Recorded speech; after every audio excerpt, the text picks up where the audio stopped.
all coming out. Some of you have heard some of this spiel before. It's been about 3 or 4 years since I've done dollars and cents. After, you know, Too long. yeah, the pandemic hit and then just got busy going back. But one of the things, the dollars and cents series actually started with taxes, explanation of taxes, and because there's a lot of misinformation out there about how levies work and abatements and tax rates and things like that. And it's a very complicated issue, but I try to break it down in a way that you can at least have some information. You'll leave here going, oh, that makes sense, and then you'll forget it by the time you get to the parking lot. But give me a call anytime, reach out to me anytime if you have any questions. If you have any questions as we're going along, feel free to jump in. This is meant to be kind of interactive, very informal. So what I have up here is the basic formula for taxes, okay? This stands for assessed valuation. We'll get into all of these. The tax rate and the levy, all right? So what happens is there's 10 taxing bodies in Zion boundaries. District 6, as you go out west, elementary school is replaced by Beach Park Elementary School, so 10 out there as well. But all of us every year, we have to file a levy by the end of the year. That's all a levy is us saying, we would like to collect this much money. That's it. So we look at what operations are, what we need, all that stuff, and go, we'd like to collect this much. So when a levy is talked about, that's all that is. So each of the 10 taxing bodies do that every year. And we'll talk about how that can change and what we can do with that. But the assessed valuation, the tax assessor determines the values. Well, she doesn't determine it. She compiles based on market, what houses are going for, comparables, all that stuff, and says, here's the market value for your property, okay? The only difference between market value and assessed value, and I don't know why the state does this, we're one of the few that does, is assessed value is 1/3 of market value, okay? So they get that market value and they take 1/3 of it and they go, that's your assessed value. So you'll see on your tax bills, you'll have like it'll either say fair value or market value, and then you'll have assessed value below it. It's just 1/3, okay? And then the rate is just a plug to get, when we say this is how much we need out of this much value, it's just a percentage.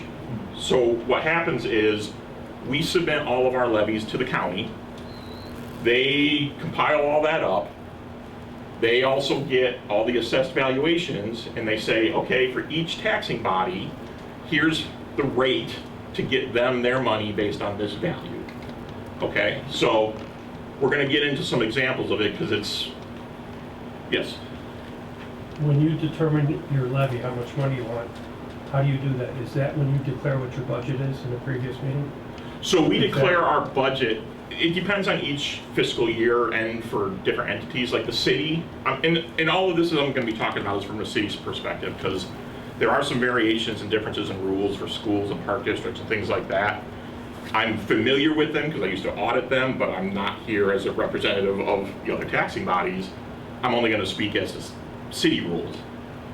Our year end is April, so we typically have a budget March or April for starting May 1st, okay? The problem with the tax levy system is we basically have to pass a levy saying, I'm gonna put this in place for next year's budget.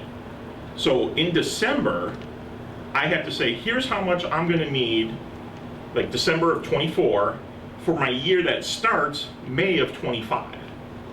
And that's one of the big challenges, and I'm gonna say, I come from private, so coming to government, I have a little background in private that I had to learn things in government, but that's one of the big things I hear a lot is, I don't know what my budget is gonna be 6-7 months from now, and I have to file the levy now, so I need to max my levy. But it just becomes the standard practice a lot of times.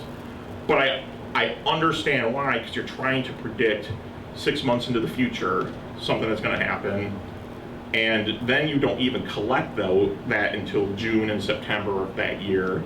So you start the year without even getting the revenue for that year. So it's a real big lag and delay on when you set that stuff. But So you generally, always- that's why everybody maxes their levy, to Oh, make that sure was that they're gonna be my covered. question. yes, yeah, because they don't know. And the I mean, max is what, 5%, 8%? so the max. We'll get into that when we talk extensions in that language. But yes and no on that's why everyone maxes. Like I know in advance the police contract, the fire contract, because a lot of times they're like a 3-year contract, a union contract. So it's like I can sit here and go, hey, these people are going to go through their steps and they're going to get their raises, and I know roughly what our budget's going to be, because 85% of our budget is salaries and benefits. But I don't get my insurance renewal, health insurance, which is one of our biggest secondary costs. I don't get that renewal until April for that May 1st year. So, and sometimes I go up 13%, sometimes it goes up 6%. So there's a lot of big factors in there that we don't have control over. For us, liability insurance, workers' comp insurance are also big costs, and those are all over the place. So that's what happens a lot, is to be like, I don't want to leave money on the table, because you can't adjust your levy after. You can adjust it down, but you can't adjust it up once you file. So that's where a lot of this happens. Okay. I was just going to make that point. Oh, The state adjusts the levy and they'll never adjust it up. right. So if we're in a situation where assessed values drop and you didn't take your biggest rate, you'll be underfunded. Potentially, yes. So, yeah. So effectively, you determine the rate by taking the levy. So this is what we need. You aggregate all the assessed values for everything, and then you just divide it out, right? Correct. Okay. So I'm gonna draw a real bad spreadsheet here for our examples, but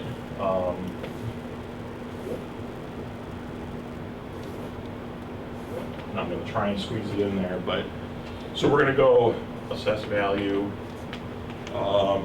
levy, abatement.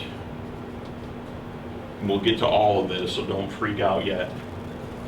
Extension and rate. Okay.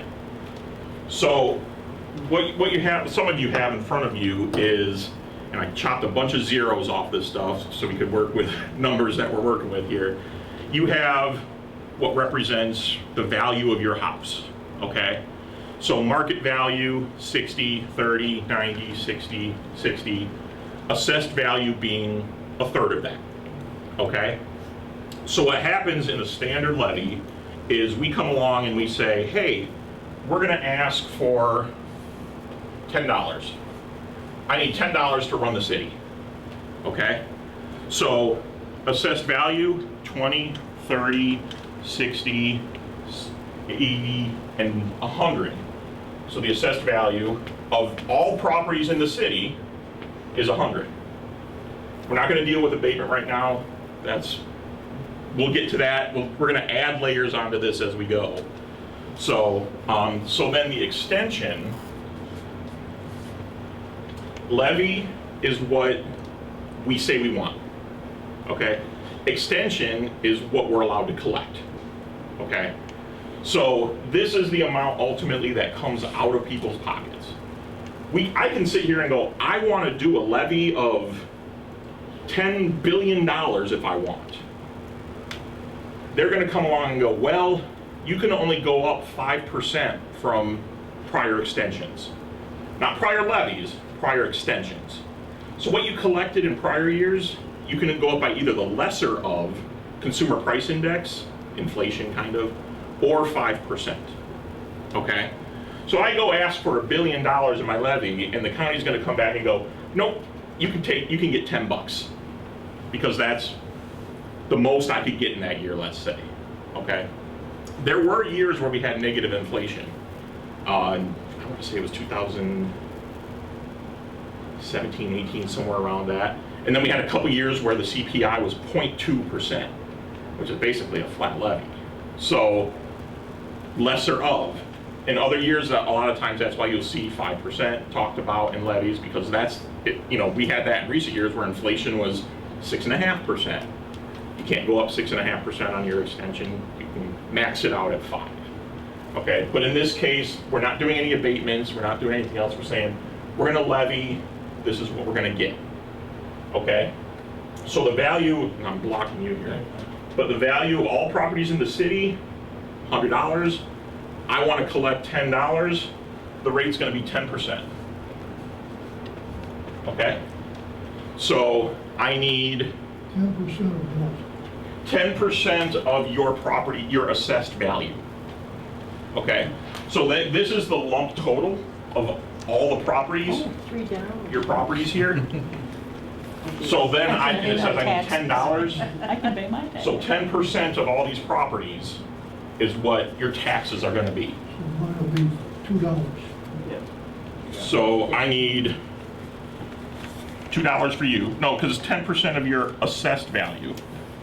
I need $1 from Yeah, he you. was right. That's what he's got. Yep. 3 from you. 2 from you. You're exempt. You're an 2 from you. apartment dweller. All right.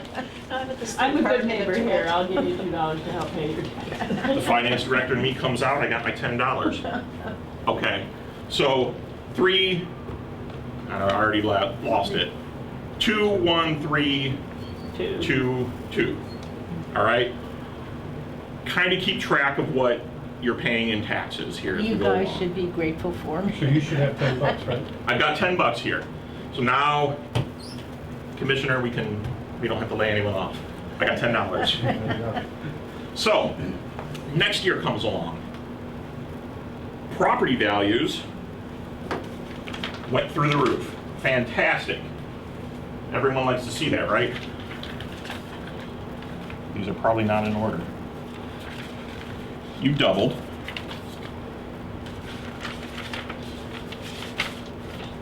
You double. You double. Double. And double. All right. So everyone's property value doubles, which is almost what's happened since 2013. We've had a 78% increase in property values from that lowest point. I'm using double just because numbers. So, example 2. Now, the value of all properties in the city is worth $200. Now, what we typically get is people go, my property doubled, value doubled. Oh my God, my taxes are gonna go, I'm gonna go from paying $3 to $6 or whatever it is. So we're gonna say, which we're gonna be generous here and say we're not increasing our levy this year. Okay, we're gonna keep that flat. We're not gonna do any abatement either, okay? So to get that $10, that same $10 I just did last time, on $200 worth of value, my rate goes to 5%. Okay? So you're all gonna pay the same amount. I need money from you again, 10% of your assessed value. The rate dropped in half. You're paying the same amount. It had to do with value, not anything related to do with levy. Okay? You also didn't, even though your property doubled, you didn't pay double your taxes because it's based on what we asked for. All right? This is the only thing the taxing bodies control, that we have control over. Market values happen, the rate is a result of the calculations. Okay? So rate dropped, you didn't pay less, you didn't pay more. Be careful when you hear just talk about rate. It's a 3-part formula. Okay? Questions on that? I know I'm going through a lot of stuff fast here. Yeah, Quick question about rates. yes. School has different rate caps depending on their funding. Correct. Does the city have anything similar? Depending on whether you're funding police, pensions, So construction work? the only thing that isn't capped on our levy is, so we have a general fund, a street and bridge fund, an IMRF fund, all this stuff. The only thing that isn't subject to a cap is the fire's pension levy. Okay, so if I needed to levy twice as much for the fire pension levy as I did this year, I can. The problem with that is we're still capped in total. Okay, so I asked for $10, let's say $1 that goes to the fire pension. Next year I need to put $2 to the fire pension. I can double my fire pension levy because it doesn't have a cap. But I can't double this. So $1 went to the fire pension, 9 went to operations. Next year, I need 2 to go to fire pension. Now 8 goes to operations because I'm still capped on that total. Okay.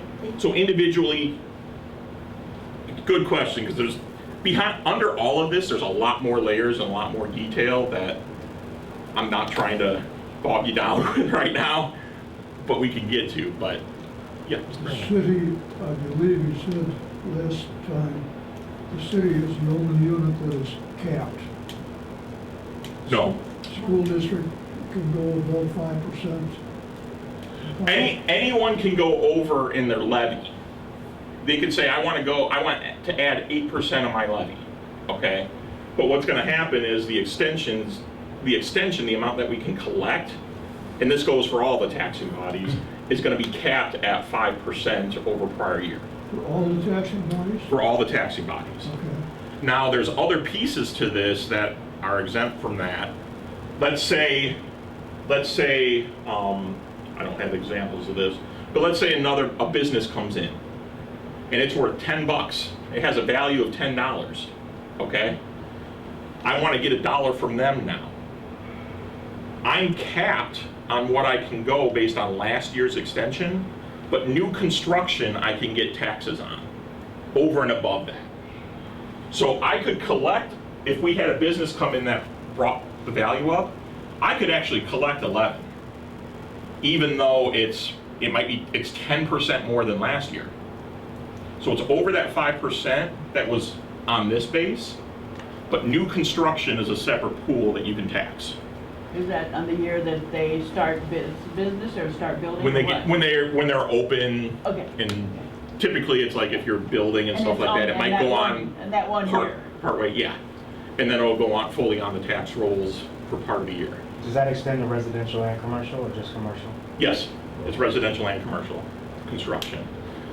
Now,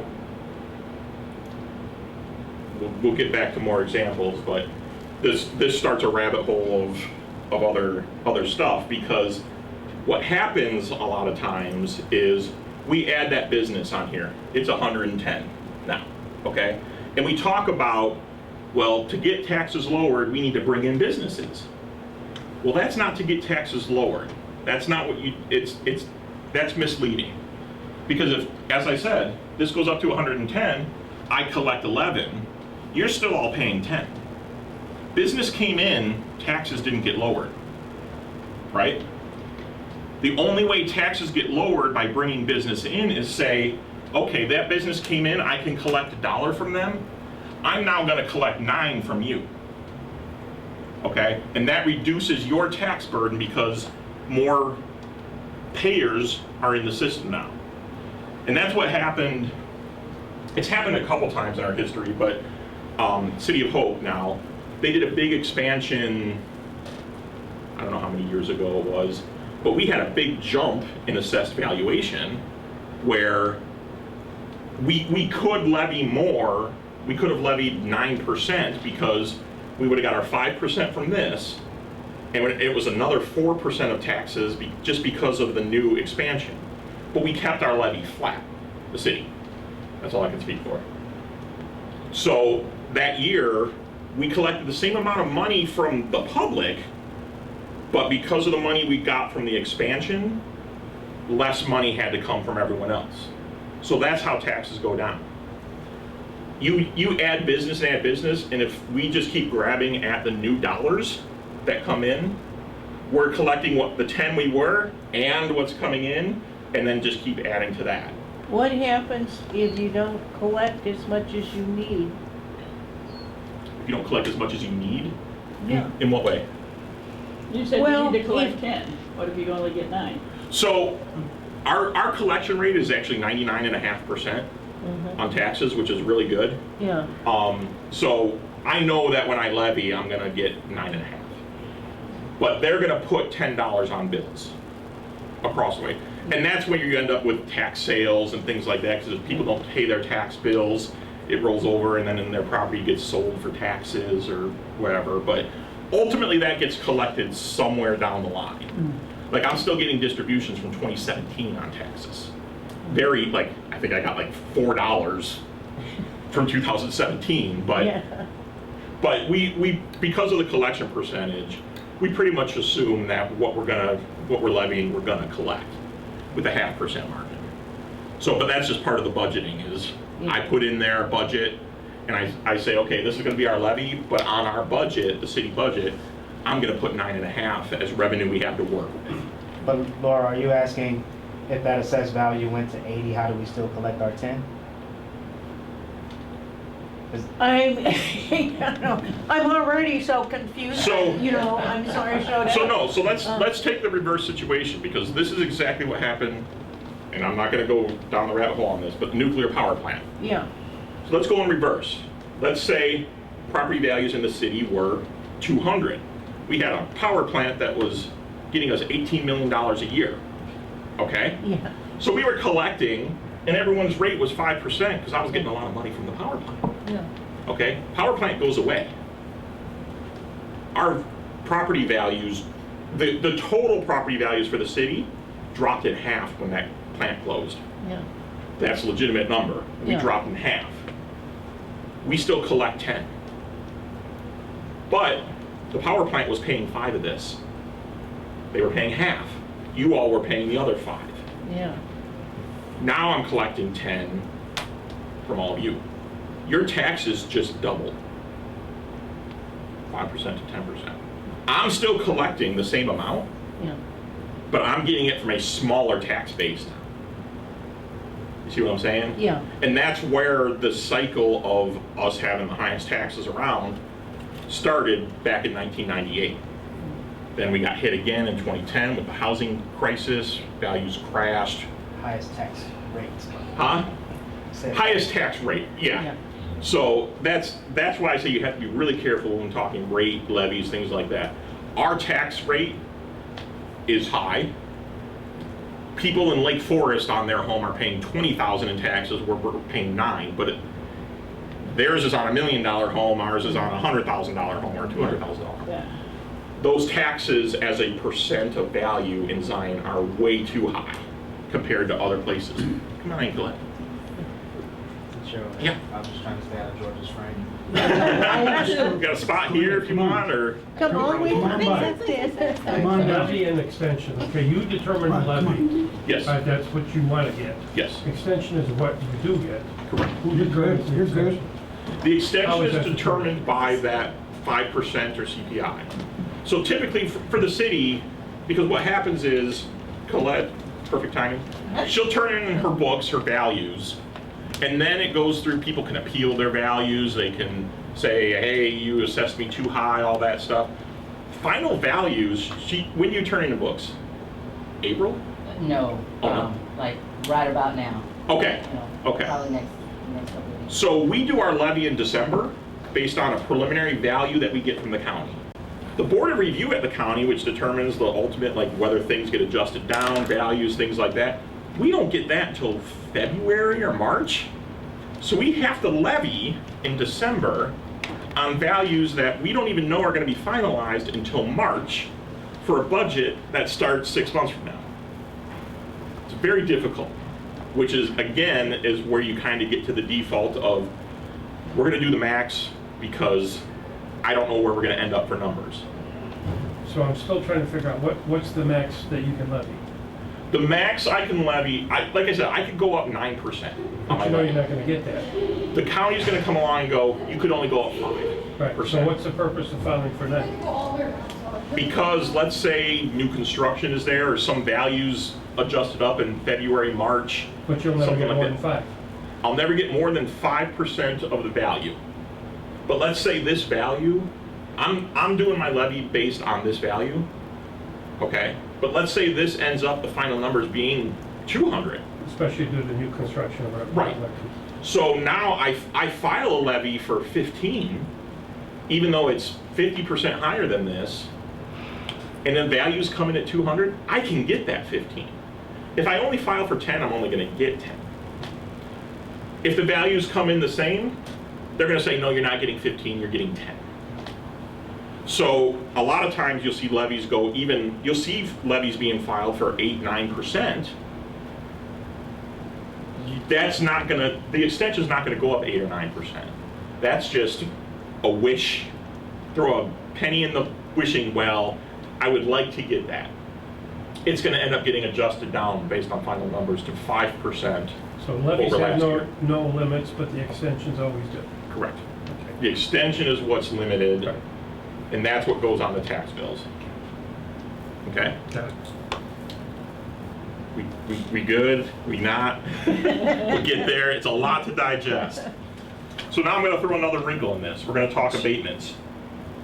We're going to talk an unrealistic scenario here on abatements. Oh, I think that's me. So this is a first year of abatement. We're gonna levy 10.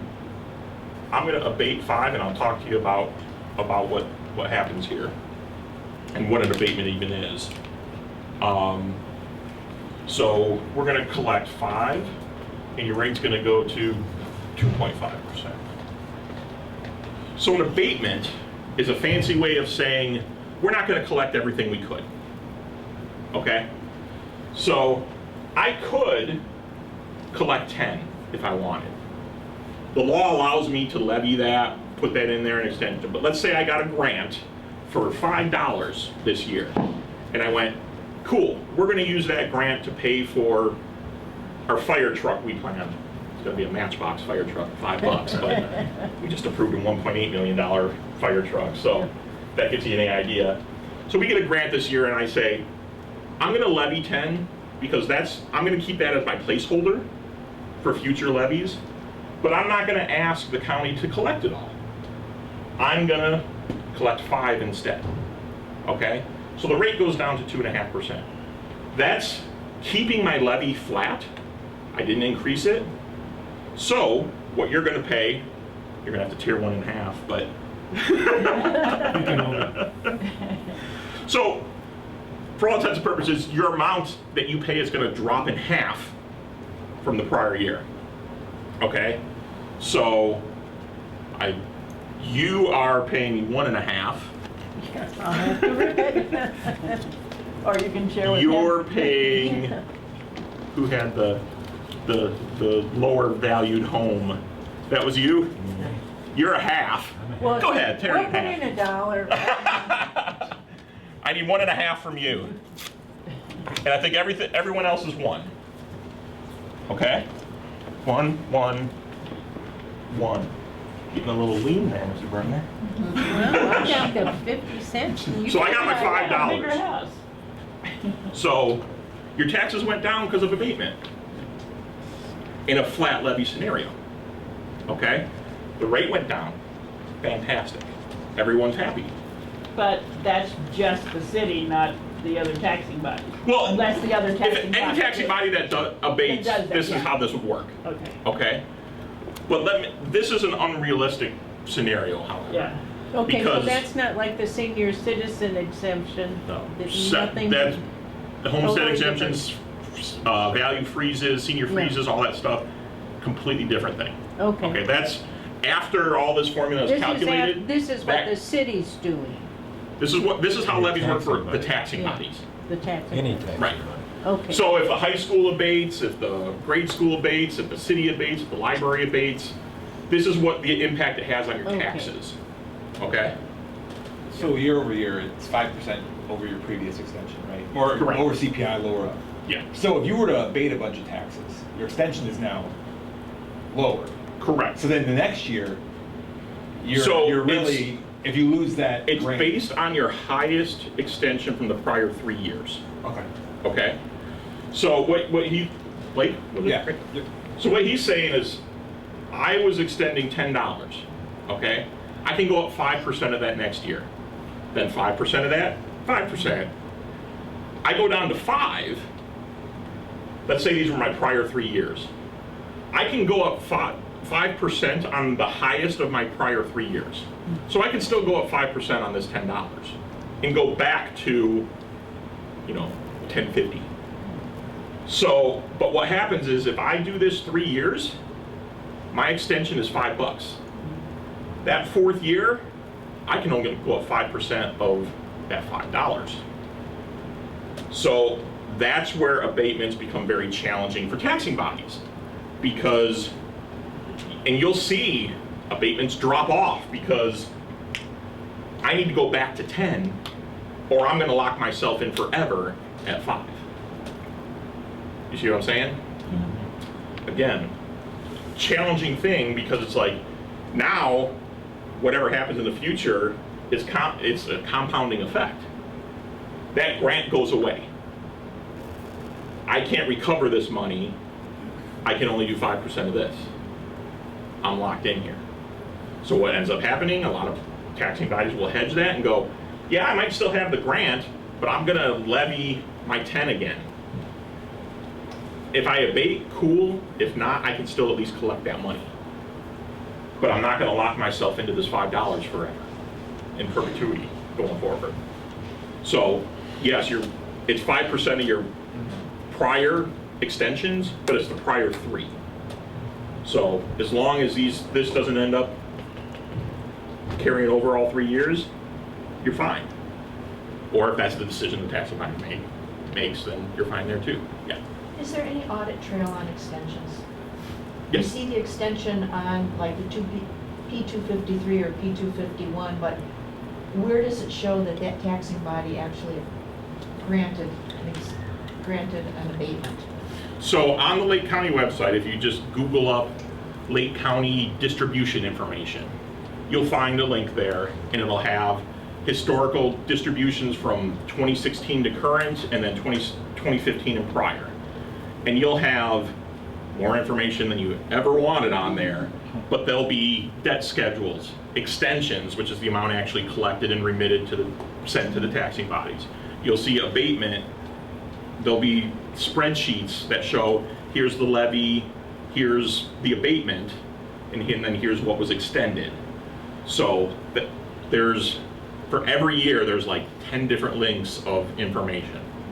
There's not one place that, that's what, it's been frustrating for me in that regard, because it's like, okay, someone wants to see 20 years of history on tax levies and collections. It's like, okay, I'm gonna click that link, I'm gonna go back, I'm gonna click on the prior year, I'm gonna click that link, and you have to kind of create yourself.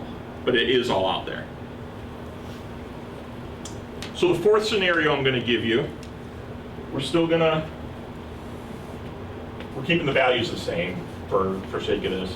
I just use that because I wanted to show the rate drop, but the taxes staying the same up here. So I'm gonna increase my levy to $15. Whoops. Now I know I can't, that's the worst 15 ever. So I'm gonna raise my levy to 15. I'm gonna abate 5 still, okay? So my extension is gonna be 10. So now I'm gonna go back to collecting what I did up here. I abated. Your taxes went up. Okay? So you're running low there, Chris? You just wiped me out, yeah. Yeah, I'm gonna have to. So the rate goes back up to 5%. Our levy went up. I'm collecting just as much as I was back here. I abated, but taxes went up. So be careful when people talk abatements without talking the other 2 pieces. Be careful when people talk rates without the other 2 pieces. I increased my levy, but I still abated. Okay? Now, I'm not gonna worry about collecting it because I'm intentionally gonna wipe you all out here. Yeah. So, the last scenario which is really kind of worrisome, is we're gonna levy 15. That grant disappears. I don't have that grant anymore. Okay, so now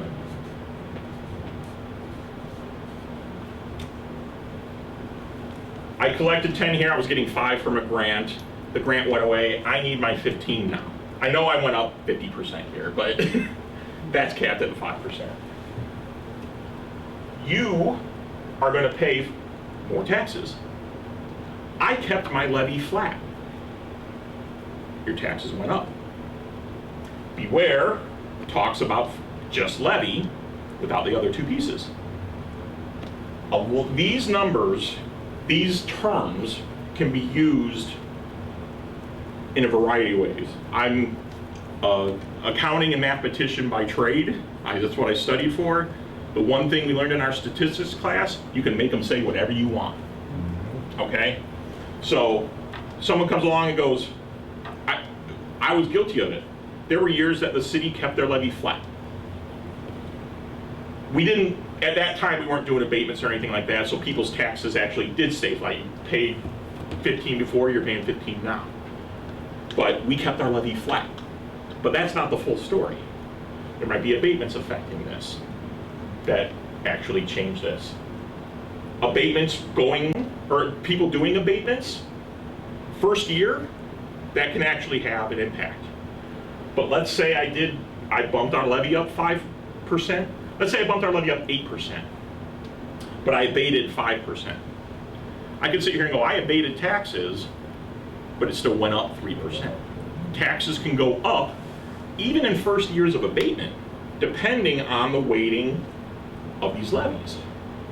So it's a full formula that if you're only hearing one piece of it, and the reason you're only hearing one piece of it is not necessarily to try and deceive, misrepresent. It's because this is such a complicated issue that if I threw this at you and I said, hey, our levy went flat, but we went up on a P-TEL cap and I abated this much, and you're just gonna go, okay. So keeping levy flat is good. Reducing it even better. A lot of times what happens is we don't reduce levies though, because then you're locked in forever. That's why abatements become the tool for reducing taxes. Because if I reduce my levy, you know, 15, if I reduce it down to 5, my levy, I'm only gonna ever be able to collect 5.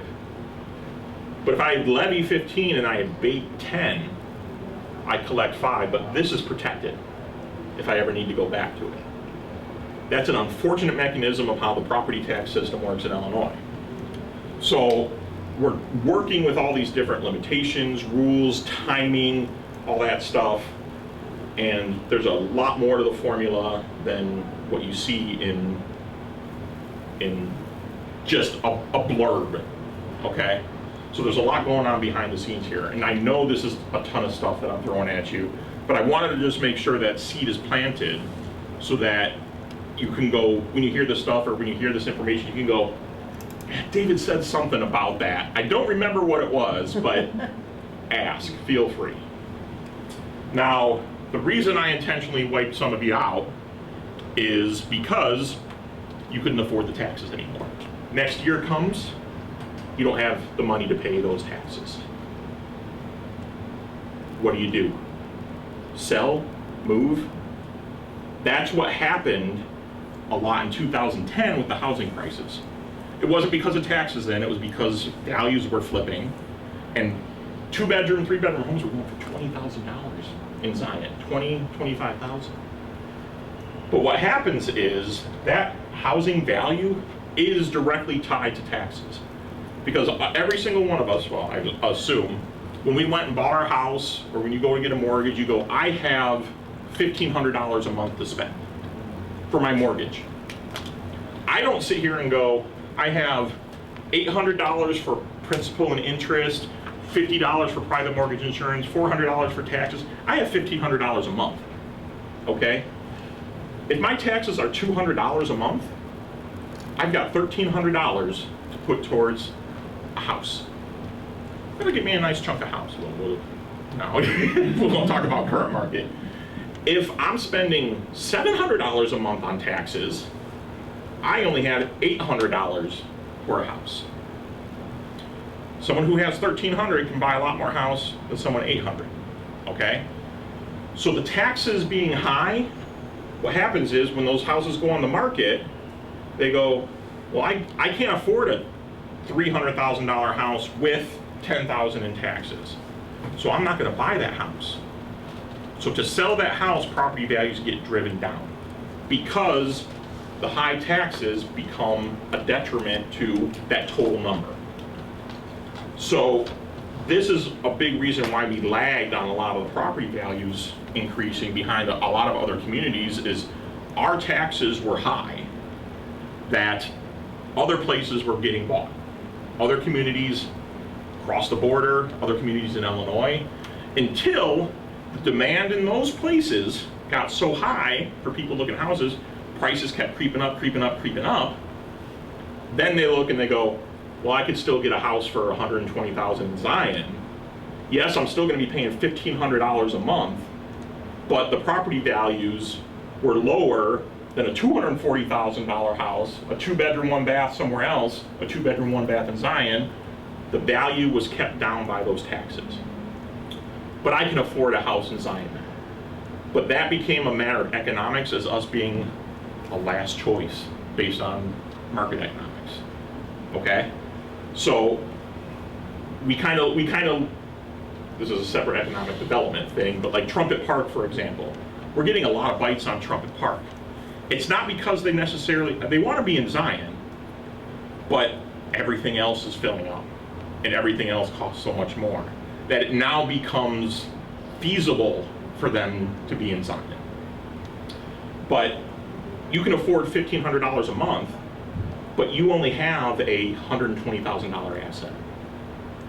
Okay, whereas somewhere else, because $700 a month of that is going to taxes, somewhere else, $300 a month is going towards taxes. You're still spending $1,500 a month, but you have a $300,000 asset for that same money. So that's what happens is we get these generational pushes down where the values, other places go up, ours go up, but slower or lag behind everyone else. And to a point where that becomes our only saving grace is that we have lower property values where people can actually come and buy a house, despite our taxes being high. So that's a part of what's happened with our housing stock here is back in 2012, we had 63% of our housing was in rentals because those houses were going for $20,000, $30,000 a piece because of the market crash.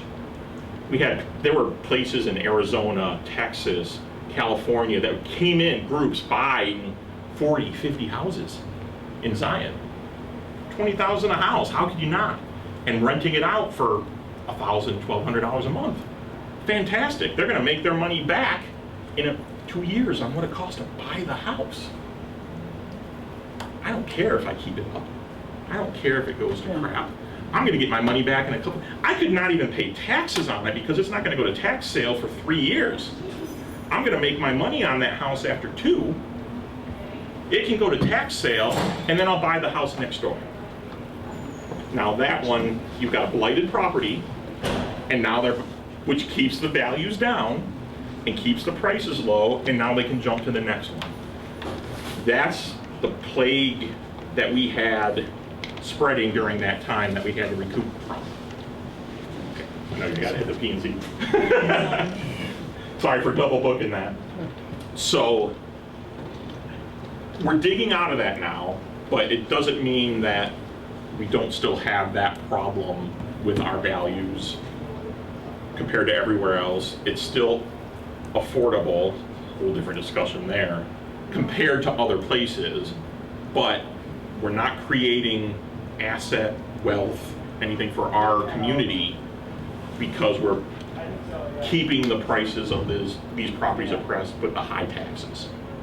Okay, yeah. So if we flip that upside down, Yeah. and let's say we bring in a big business, we can tax that, right? Mm-hmm.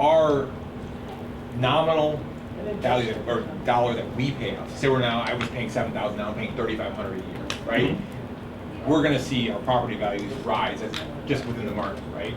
Because now my property taxes down, right? So again, Right. you're looking at it like a monthly, I outlay $1,300. It doesn't matter if it goes to taxes, it doesn't matter if it goes to equity, it doesn't matter if it goes to interest. Right. That's what I have to spend. So that's gonna drive all of our property values up if we could somehow get the actual amount that we're paying down. So what's gonna happen first, if we play that out, your taxes go from $7,000 to $3,500.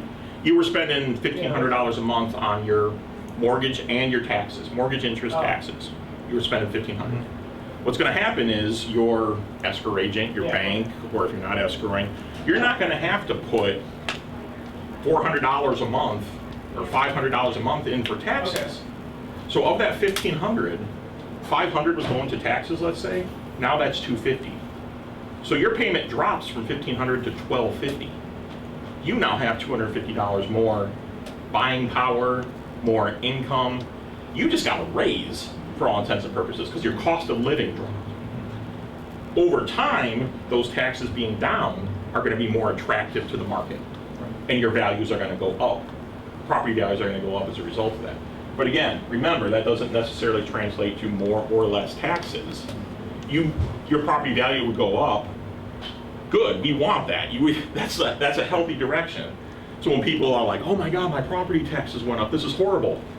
No, that's a good thing that your asset is increasing, as long as it doesn't, we don't keep going here. So that's what we want to do for our community, not just marketing, but we don't want people to have to choose between medications or groceries.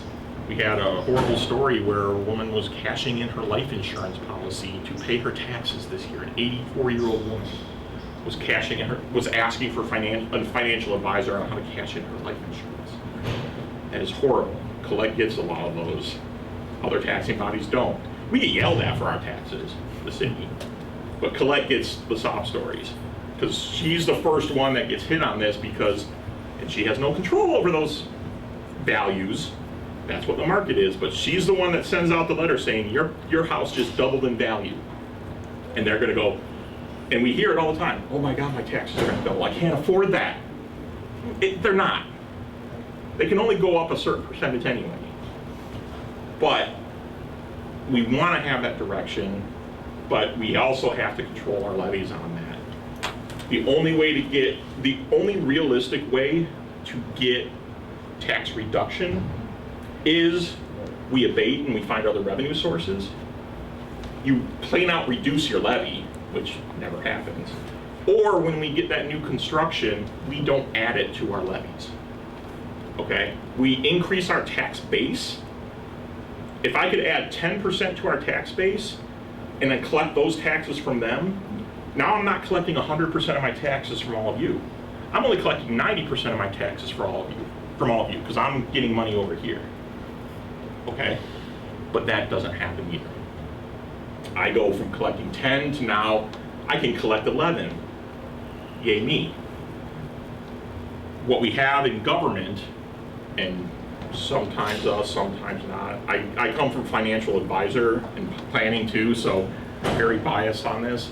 The question I like to ask to government agencies, taxing bodies is, how much does it take to run a school, a township, a city, a library, a park district? How much does it take to run? Because in your life, you know how much it takes to run your life. Your expenses, your utilities, your mortgage, all that stuff. Where people get into financial trouble is when I get a 20% raise. I'm gonna add 20% to my budget. And now that's what it takes to run my life. And I need that 20% every year now. And the next year I get 10%, 5%, whatever. I'm gonna add that. That's why people are, you have people that are making $30,000 and people making $300,000 and they're both living paycheck to paycheck. That's because they just keep adding to what their lifestyle is. That's what a lot of governments end up doing, is they just keep adding.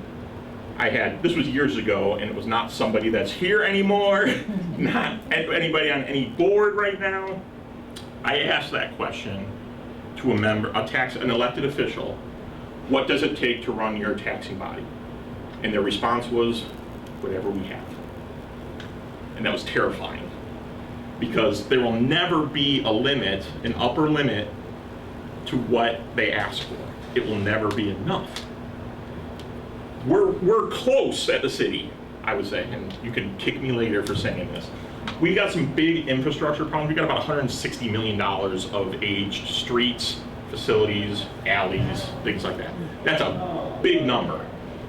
But if we had about $1.5 million to $2 million more a year, we could start gaining ground on that 100-year-old, 75-year-old infrastructure.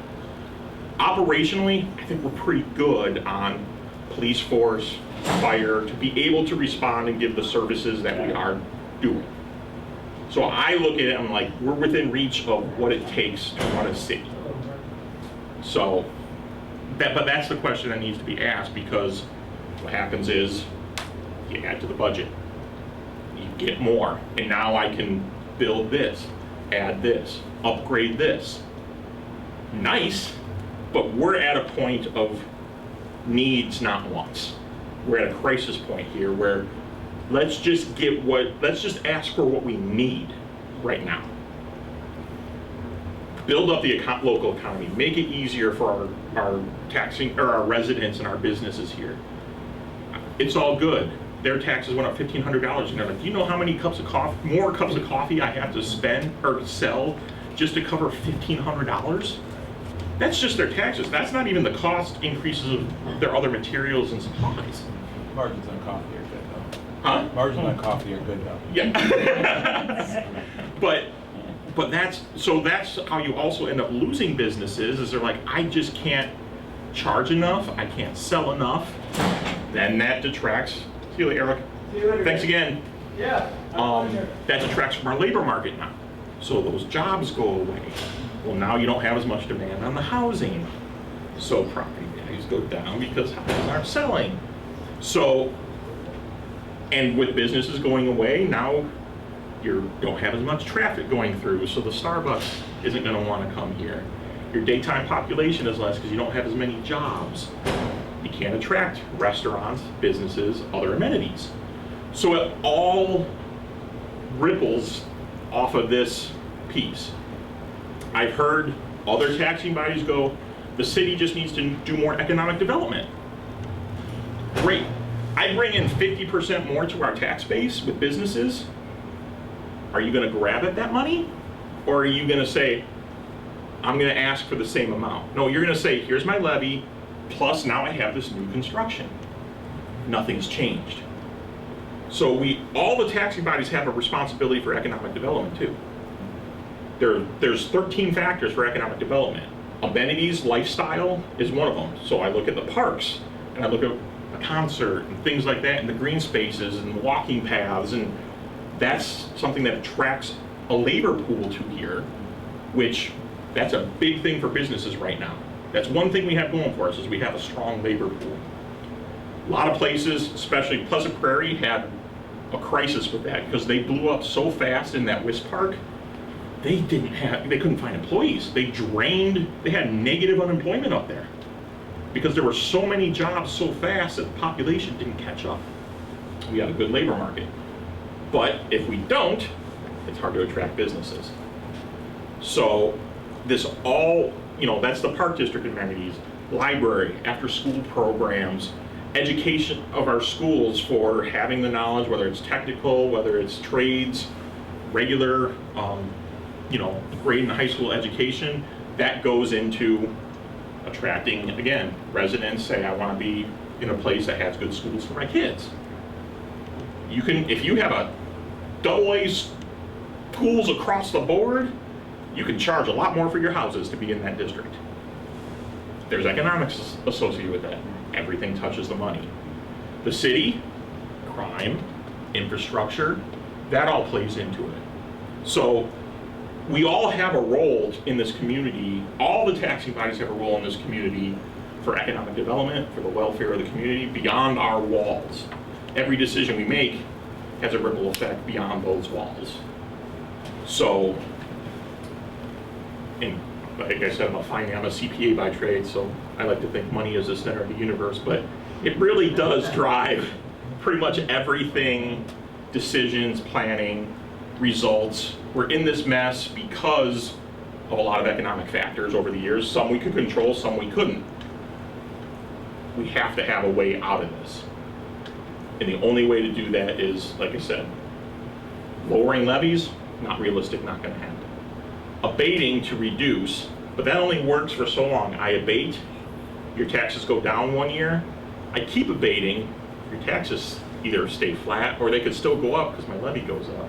I would have to abate more and more and more to keep that, your taxes at a lower level.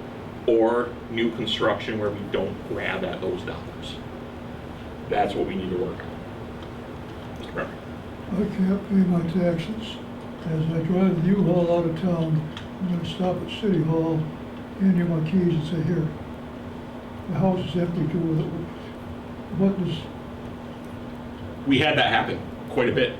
okay, what does that do? So what happens is now, this was in the 2011-12, we had crisis where people were just literally throwing their keys on their countertop and walking away. They have a $20,000 value on their house that they bought for $100,000. They can't afford this anymore. And they can't sell it because they still owe $50,000 on it. So they would go, bank, it's your problem. So the bank comes in and says, well, you owe $50,000 on this house. We're not going to be able to collect it, declare bankruptcy, try and pursue it, whatever. They now repossess the house, okay? They want to take this, what was a $100,000 house. They don't care if they get $100,000 for it. They just want their $50,000, okay? So you had a bunch of banks coming and going, you still owe $30,000 on your house, $50,000 on yours, $60,000 on yours, $70,000 on yours. They're worth double that.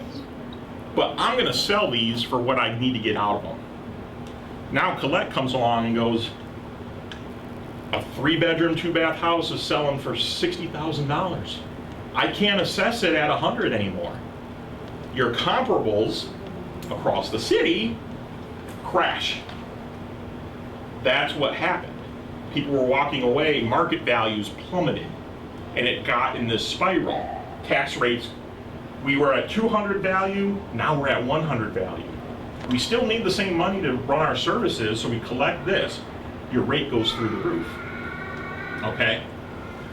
But property values tank and they stay down. And so now more people go, well, that house just sold for 60.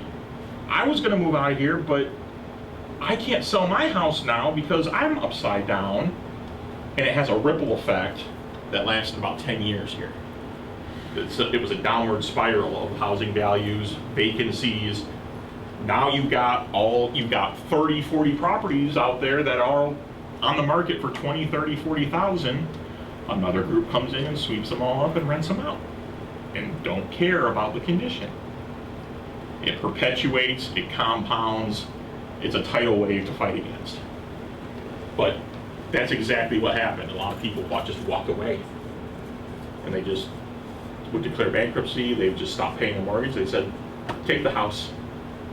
It makes more sense to me either continuing to pay $1,500 a month for a $20,000 home, or I can't afford it anymore because my $1,600 payment's now $1,800 because the taxes have come out.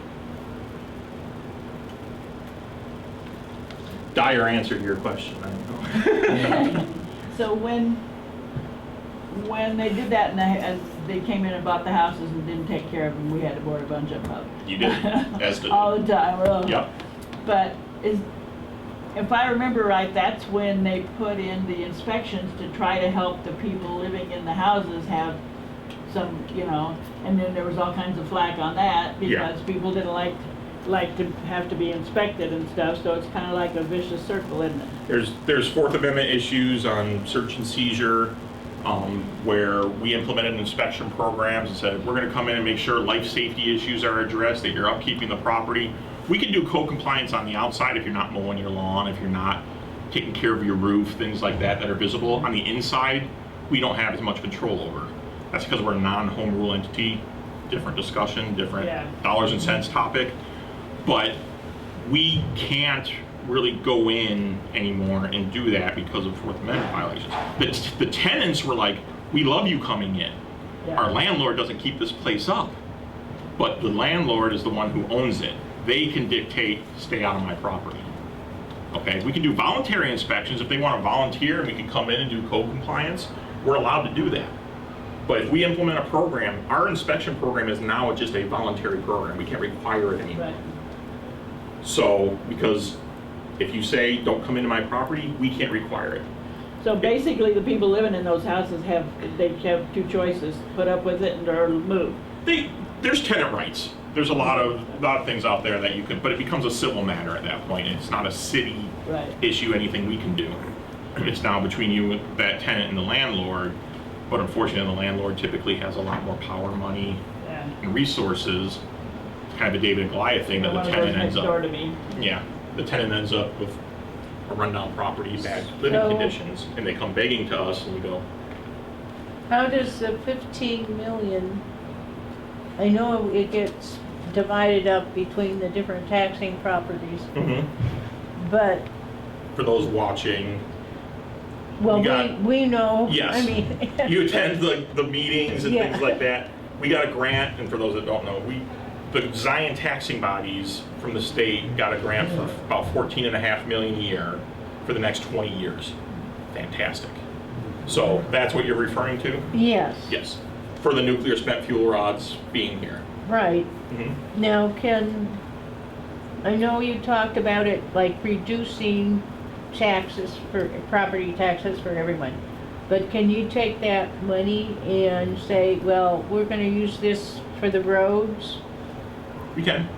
or We your whatever? Well, and like, that's one of the big challenges we have, and we're discussing with the other taxing bodies. I want to speak for them, and they're, you're the township, but no other representatives here are from those taxing bodies. But that's one of the challenges we have is we've got this money, or we've got the grant to us. Yeah, We're dealing with years and years of what we call deferred maintenance, Yeah. rundown streets, rundown facilities. Some taxi bodies are going, this is a godsend, we can fix our schools, fix our library, fix our streets, including us, because I don't want to point any fingers, but Yeah. we do need that money for the stuff that's run down. yeah, But it's also a unique opportunity to say, this grant scenario, I need $10, I get a grant for 10, I can get rid of this. And it doesn't hurt me because I still have my $10. Okay? That's what I'm trying to do, is find a balance. And we're talking about it at the city too, because our share of that is about 1.8 million a year. yeah, So, like what I did is I said, okay, for our ladder truck, for example, that we need for the fire departments, almost 30 years old, needs like $250,000 of just repairs. I'm not putting $250,000 into a 30-year-old Yeah. piece of equipment, but it's $1.8 million for that truck.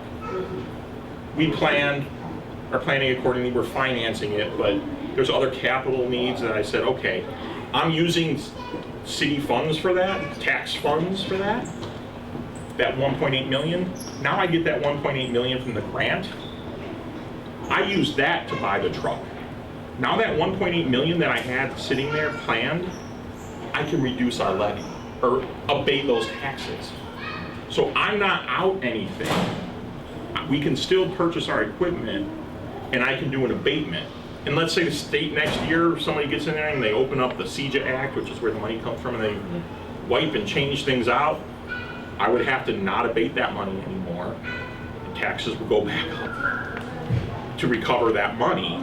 But in the meantime, we could reduce taxes, still be whole with the money from the state, and continue operating, and allow ourselves that time to reduce everyone's taxes, have them be more financially comfortable, financially stable, property values go up. With taxes going down, I can now attract businesses in, because we had FNA, Niagara Water, I don't know what other ones, that if you drive right across, they were looking here and they went, over 10 years, I'm gonna spend $12 million more in taxes than if I go a half mile north. I was putting together $12 million incentive packages And what I was telling council is I said, okay, I'm giving them 12 million just to offset the taxes over 20 years up there. If Wisconsin gave them $1, they should take it. That's better than I can put together. I'm just trying to compensate for those taxes. So that, if we can get that lower, we can attract businesses, be our own economic development driver so that we can stand on our own 2 feet and not need that money in the future. Or should it go away? Yeah. But it only lowers the taxes if we abate that money and we don't gobble it up. Just like new business, But, okay, now and maybe. just like the grant. And I don't want to confuse anybody else, but basically, I got the message abatement was not quite a good thing. Because then you can't go back up on your, The message is it depends. okay. That's, abatement can be a good thing. But if you just hear abatement on its own, you're not getting the full picture Yeah. Okay. of how that impacts you. So for example, in this scenario, when we were levying $10, I abated 5, I only needed to collect 5 from you all. Yeah. Your taxes went down. That was great, okay? Next year I increase my levy, I abate 5, I'm collecting 10. Your taxes all went back up to what they Yeah. were. I'm abating.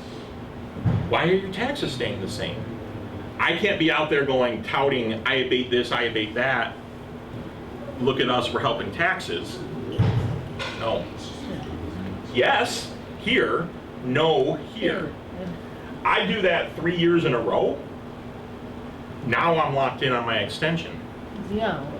So, That part I understand. yeah. What happens is a lot of times, and this is a horrible disaster for places, but it's a necessary evil, places that do abatements, they'll go 2 years of abatement and then remove their abatement in that 3rd year. And people's taxes are like 5,000, 5,000, 7,000, 5,000, 5,000. And then you get these spikes because they have to reset that higher number. And that's a horrible way to live, because now you get your tax bill and you're like, why did my taxes go up $500? And the taxing body will go, I don't know, I kept our levy the same. The abatement went away. I didn't increase our taxes, the abatement went away, but your taxes went up $400. Then I could abate next year and reset that, but that doesn't help you when you're short in your escrow by $400 at the end of the year. Will those 3 years rolling? Yes, yes, it's the prior 3. So that's why when you do this and it drops off after 3 years, you need to reset it, and then you can go back down. It's the highest of your prior 3 years. I know it's a lot, I keep saying that, and I haven't even dove down into a lot of like the homestead exemptions, senior freezes, all that stuff. But do we have any questions on that, because we're already past our time? And I want to be respectful of people's time. Who is the final word on the assessment? The township assessor, the county assessor, or somebody else? So the township assessor has the initial. And if there's no objections to it, and correct me if I'm wrong, because this is your realm, I don't do so. If there's no objections to it, that's what gets filed to the county and everything goes through. So in that case, the assessor had the final word. Objections by who? She says your property's worth $1 million. If I didn't go You to her and say, no, it's not. No, it's not. Yeah, Right, okay, gotcha. right. Okay. So she'd meet with you and she'd go, yeah, you're right, it's not, we Gotcha, do okay. this, or yeah, here's why it is, and you settle that out. Okay. But now it goes to the board of review at the county, okay? And they look at it and they might even apply equalization factors, which are a whole different discussion again. But they try and say, okay, yours went up, this community went up 50%, this community went down 50% in value. That's not right. We're gonna level this out. And they can adjust things to equalize things out across the state. So the numbers Colette sends in may adjust a couple percent by the end. If they disagree with Colette, they can object to the county. The county will then have a hearing saying, we agree with your value, we don't, whatever. In that case, if they come to an agreement, the county has the final say in that. They can also then escalate it to the Illinois Department of Revenue for a review. So it's almost like your local court, your appellate court, and then your Supreme Court. So all three can have the final say, depending on levels of objection through the process. But the majority are at the assessor level. How does Colette come up with the number in the first place? She doesn't come up with the number, it's based on the That's market. what yeah, okay. That's what So I'm saying. she looks Where at does- comparable sales, yes, she is not responsible. No, When I didn't when mean your it that taxes way, go I up, it know is that. not her. No, I didn't mean it I that want to way. make that clear, she I takes just a lot want to of know where flack. that comes from in the first I know you know, I'm making it clear for anyone who's watching this. She does not create the taxes. So when houses, businesses, whatever go on the market, whatever they can sell for, market supply and demand, she's able to get that information, and then she says, okay, this 2-bedroom house down the street from you sold for 150. You're currently on the rolls for 100 for the same house. We're going to adjust that value to 150 because that's what the market dictates. Okay. And so a lot of times the appeals are, well, that house has a 2.5-car garage and mine doesn't even have a garage. Okay, we'll adjust the value for that. Or, I mean, people don't come the other way and go, oh, my house is too low because I did this ad, but and a lot of times people will go, well, that house had marble and slate on the inside and I have vinyl tile. That doesn't come into the values on that stuff. It's anyone can come in and remodel a house. Right. It's the bones of the house, the land, and what the market bears for the value. That's what she uses to determine values for properties. Yes? Yes. Okay. Okay. Any other questions? When's our next meeting? I have to, I'll let you know at the council meeting and we'll put the word back out there Okay. again. I appreciate everyone coming out. It's nice after kind of this stagnating for 3 years that Yeah. we're picking up with actually a better crowd than we've had in the past. And I know it's Yeah. because of the topic, but hopefully this keeps going on and you can learn more about city functions, why we do what we do, the decisions we make. We'd like to have there be 99% of the time a reason behind things that we do. We don't wake up trying to ruin your lives, I promise. We're trying to figure out the best things to do for your lives, for the quality of life in Zion. We don't always have all the answers. You come and ask, you might have a better idea, but a lot of times people just don't understand the reason behind why we do what we do. The intent of this series is to kind of look at different topics and get some education out there and have a chance to ask the questions. So probably 2 months. I'm thinking every other month, and we'll see if that's too much. I think we were doing quarterly before, but I'd like to do a little more frequency since we're coming back. I thought we were doing monthly. No, I was doing monthly. I switched it to quarterly. Okay. I was like, Because it was too much for me. Yeah. Yes. So I think every other month is what I'm going to go for, but stay tuned on that. Check the City of Zion Government Facebook page. We posted on there. It gets shared out to other Facebook pages. George Foster, North. Give yourself a plug, George. North Point Point. Digital Productions. Who's recording this meeting for us. Go to his Facebook page. Thank you for that, George. He shares that out as well. So, thank you. You all know how to get a hold of me. If not, I'm on the website, call the city. I'm happy to meet, answer questions, things that pop into your head after this, things that you understood here but now float away. Always here for you. Thank you, David. Sure thing. What's that? You have explained well, thank you. Thank you. I might suggest that you invite everyone to start coming to city council meetings to see how. For city council meetings? Yes. The first and third Tuesday of every month, we discuss a lot of city issues. I don't know if you already stopped that, George, but there's a couple that we see at every meeting. But I would suggest always, wherever possible, engage with your local government. The school boards, the library boards, the park district boards, they all have meetings. We don't see as near enough as we would like. We hear plenty complain or ask questions other places, but they don't come to meetings. I understand life is hectic, schedules are difficult. All of our meetings are recorded and on the city's website. We're pushing for that across all of the taxing bodies right now. I have no control over them, but watch them. If you can't attend the meeting, watch. A lot of the decisions we make and the explanations are provided at those meetings. Come to the real place to get the right answers. Yes. Right.